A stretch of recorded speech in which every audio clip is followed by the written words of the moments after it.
بسم الله الرحمن الرحيم والصلاة والسلام على أشرف المرسلين سيدنا محمد وعلى آله الطاهرين. Le sujet de cette rencontre se concentre sur le traitement de l'erreur par les neurosciences. Vous connaissez bien que le terme de faute, connoté négativement, peut majorer le mauvais stress des apprenants et des apprenantes. Les neurosciences cognitives offrent un nouveau statut à l'erreur. En neurosciences, c'est une composante essentielle de l'apprentissage.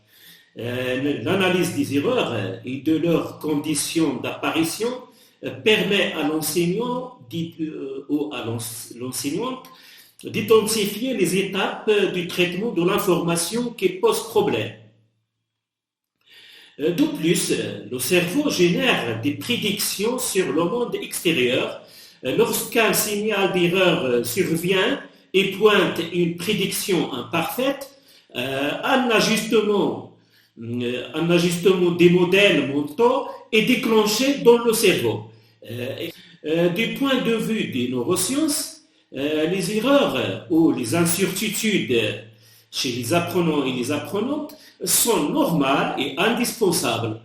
Elles doivent être accompagnées par un retour d'information, c'est-à-dire un feedback, comme on l'a cité dans les 4 piliers d'apprentissage.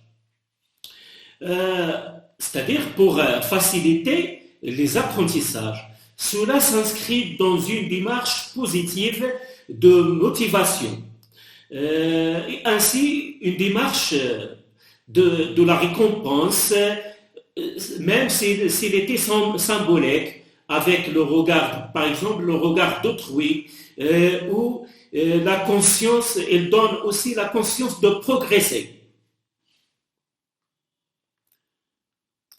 Pour l'enseignant, il est également important de prendre en compte les relations des élèves à leurs erreurs. En neuroéducation, on distingue 2 profils d'élèves ou 2 profils d'apprenants dans leur relation à l'erreur ou avec l'erreur, qui résulte des représentations implicites de l'intelligence chez les apprenants. Le premier profil, certains élèves ont une représentation statique de l'intelligence. Ils ne sont motivés que par le résultat et s'opposent à la réalisation de ce qui les mène à l'erreur. Ils préfèrent cacher celle-ci plutôt que la corriger, même si l'erreur est source d'apprentissage. Il s'arrête de travailler quand les exercices deviennent trop difficiles ou trop compliqués. Le deuxième profil, c'est-à-dire les autres élèves, ils possèdent une représentation dynamique. Ils considèrent l'erreur comme une modalité d'apprentissage et un moyen de progresser. Elles sont motivées par la maîtrise de la tâche ou la maîtrise de l'activité face à l'échec. Face à l'échec, ils redoublent les efforts et essayent de nouvelles stratégies. Ces représentations implicites de l'intelligence se construisent chez chaque individu et résultent de son vécu, de ses convictions et des interactions avec son environnement et avec les expériences scolaires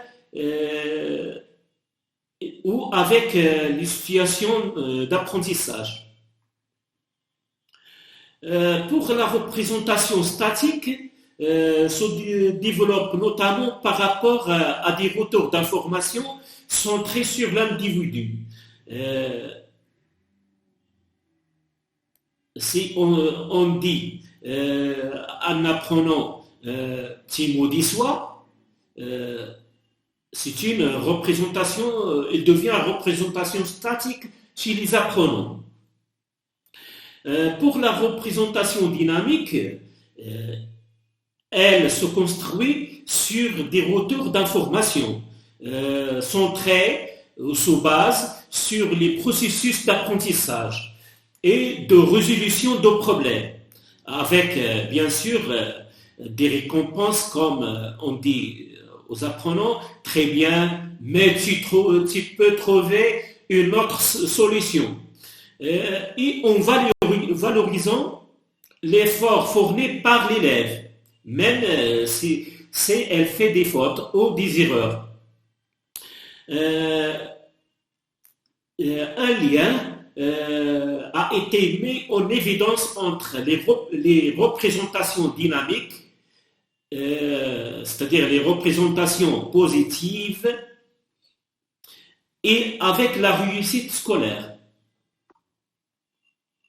Merci beaucoup pour votre attention et à la prochaine, Inch'Allah.